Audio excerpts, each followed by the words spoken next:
ये कहानी है भारत के एक छोटे से हीरो की जो अपने देश से बहुत प्यार करता था, शहीद भगत सिंह। भगत सिंह का जन्म 28 सितंबर 1907 को हुआ। बचपन से ही वो साहसी और जिज्ञासु थे। उन्हें देशभक्त नायकों की कहानियां बहुत पसंद थीं। वो खेतों में खेलते हैं और अपने माता पिता की मदद भी करते। एक दिन भगत सिंह ने कुछ ऐसा देखा जिससे उनका मन सहम गया। उन्होंने देखा कि अंग्रेज सिपाही एक बेगुनाह किसान को सजा दे रहे हैं। भगत सिंह को बहुत दुख और गुस्सा आया। उसी दिन उसने ठान लिया कि वो देश को आज़ाद कराएगा। जैसे जैसे वो बड़े हुए, वो आज़ादी के नायकों की किताबें पढ़ने लगे। वो पेड़ की छांव में बैठकर सपने देखते भारत को आज़ाद देखने के। उनके मन में केवल एक ही ख्वाहिश थी, आज़ादी, भारत की आज़ादी। जल्दी ही भगत सिंह की दोस्ती राजगुरु और सुखदेव से हुई। तीनों मिलकर अंग्रेजों से लड़ने की योजनाएं बनाने लगे। वो जानते थे कि ये रास्ता कठिन है, पर हिम्मत उनकी सबसे बड़ी ताकत थी। लाहौर में वे दीवारों और नक्शों पर योजनाएं बनाते। उनकी आंखों में सपने थे और दिल में सिर्फ एक आवाज़, इनकलाब जिंदाबाद। दिल्ली की विधानसभा में उन्होंने बम फेंके, लेकिन वे बम किसी को चोट पहुंचाने के लिए नहीं थे। वो सिर्फ धुआं फैलाने वाले थे, ताकि अंग्रेजों को भारत के लोगों की आवाज़ सुनाई दे सके। लेकिन अंग्रेजों को यह सब अच्छा नहीं लगा।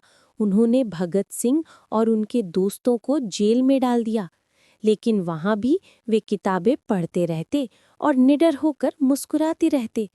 जेल की सलाखें भी उनकी हिम्मत को नहीं रोक पाईं। जेल में रहते हुए भी भगत सिंह और उनके साथियों ने हार नहीं मानी। उन्होंने अंग्रेज सरकार के खिलाफ आवाज़ उठाने के लिए भूख हड़ताल शुरू की।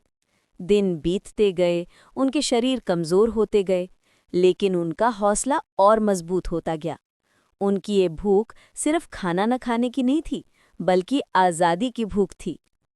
लेकिन अंग्रेज सरकार को यह बर्दाश्त नहीं हुआ। भगत सिंह और उनके साथी राजगुरु और सुखदेव को फांसी की सज़ा सुना दी गई।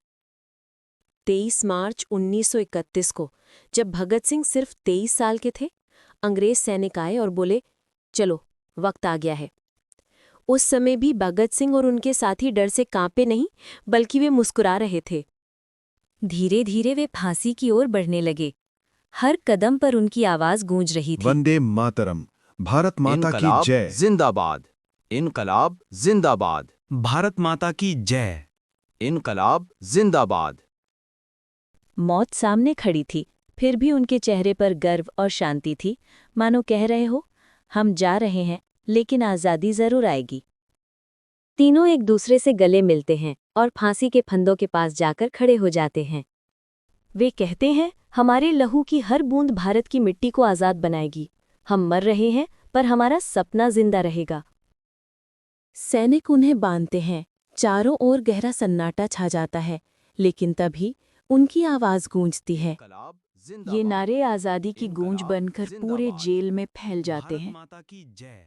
और फिर भारत माता की जय। लीवर खींचा जाता है।